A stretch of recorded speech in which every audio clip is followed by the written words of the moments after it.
Hey folks, this video we're going to test out an HDMI cable to see if it allows for 4K 60 10-bit out of the GH5 to my Atomos recorder. Let's find out. Now for my A camera, I run a Panasonic Lumix GH5, and I have an Atomos Ninja Inferno that I use as my recorder. When I'm working in the studio, when I'm on a tripod, I run that setup all the time. I record 24 FPS DCI 4K generally.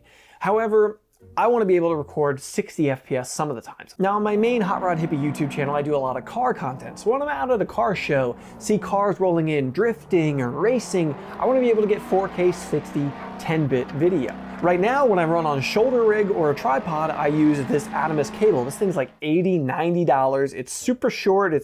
It would never work for gimbal usage, and it's so freaking expensive. However, I want to be able to run on my Moza Air 2 gimbal and have free range of motion and still get that 4K 60 10-bit. So can I do that with an affordable cable? Supposedly this Sanho Hyper Thin Cable, I've seen multiple notes online, people claiming this cable will work, and I am really skeptical. It is so thin, it is so lightweight. This would be excellent for running on the gimbal, but can I really get 4K 60 10-bit out of this?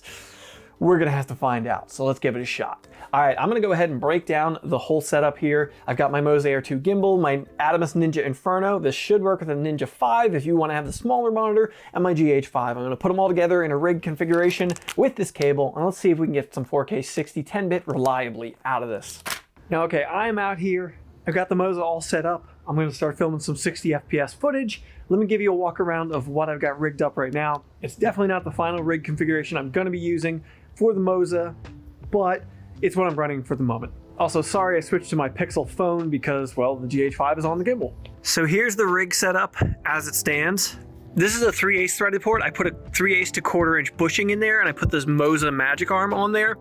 This thing is not strong enough for the Ninja Inferno. It's more meant for like a Ninja 5 or a monitor, not monitor recorder setup. Now you can see the Ninja Inferno is powered up, and it's actually running DC input power because it's being powered off of the Moza Air 2 gimbal right now. I did a dedicated video on how to do that. You can check out the link up there. I've got that ultra thin cable on there coming from my GH5. I wish it was a little longer, but this isn't how I plan to rig this up for the long run. It's just how I'm doing it for right now. You can see here, there's actually a little bit of a stress in this cable already. This thing is definitely fragile. I had this all rigged up in the car and I had it buckled into the back seat, and it leaned a little bit onto that connection and it already started to stress it a little bit. I'm definitely worried about the fragility of this cable, but let's test out how much it can actually do output wise.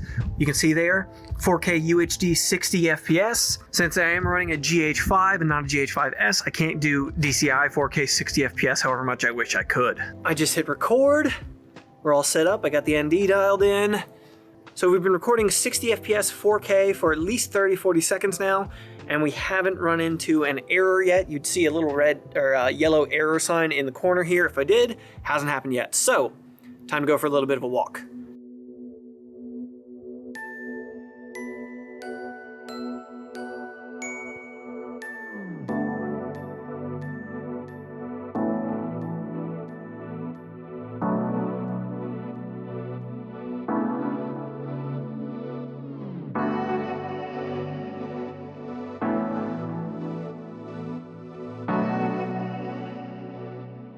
Now that I'm walking and moving, I do have that yellow indicator warning here. However, it's still recording. I haven't dropped signal yet. Let's see if we can keep going. So far, so good. I'm watching the monitor, so sorry I'm not making eye contact with the camera, but I've got that yellow warning indicator in the corner of the Atomos, but it hasn't dropped signal yet. I've been recording for at least 5-6 minutes. I've done this in the past using cables that weren't up to snuff, and they would have dropped by now. So far, we seem to be making it.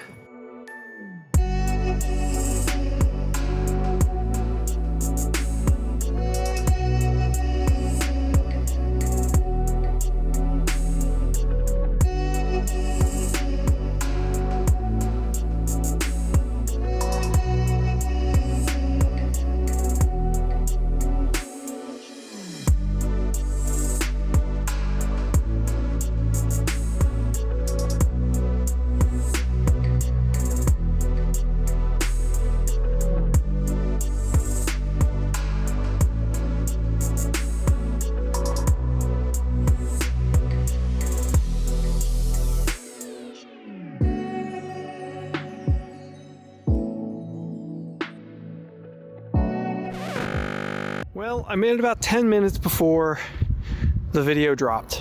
Seems like I'm gonna recover it, but unfortunately, didn't work. So that means I only made it about 10 minutes of record time. I'll let you know once I get back to the studio whether or not I was losing frames, dropping frames in there. It didn't seem like it. Seemed like it was working just fine, though I was getting that little stupid kangaroo indicator that Atomos does give you sometimes. I just really wish I could find a good flexible cable to run on a gimbal with this setup that didn't cost an arm and a frickin' leg. It's ridiculous what these cables cost sometimes.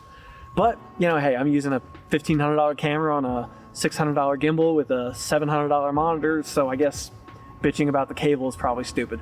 Whatever, let's head back to the studio. So I'm back in the studio now, and this may well be an HDMI 2.0 cable, but not to the spec that the GH5 for 4K 60p 10-bit really requires. The cable that I'm running the monitor on right now, I got it here on my desk like I do when I'm filming these kinds of things. If I try to put 60p through that cable, forget it. The signal drops out every few seconds. I can't even record anything. Forget about it. This cable, I did get at least 10 minutes of record time out of it once, but then I had to do a full recovery, and that recovery can fail sometimes.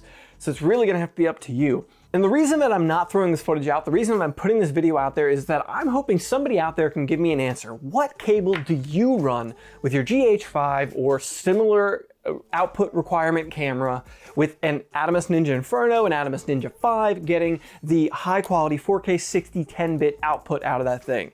This little cable that I have from the folks at Atomos, I use when I just have the monitor directly on top of the camera. It's great for that, but it's not gonna reach when I have the thing on the gimbal setup. So what am I gonna do? I know they make a longer one of these, but I feel like it's not long enough.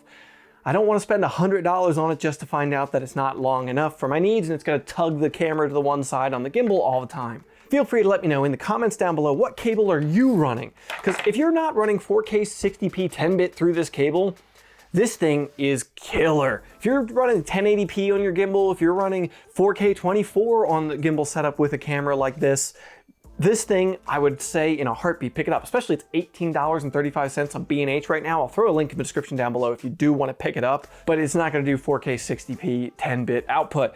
I have to say that so many times in this video. All right, folks, I hope you found this video interesting. If you did, please go ahead and drop it a like. Let me know in the comments down below, was this video pointless? Do you have a cable I need to test out? Let me know in the comments down below. Get subscribed to keep up to date with all the content, the camera content, PC content, vlogs, and whatever it is I end up putting on this channel. Thanks for coming around, folks.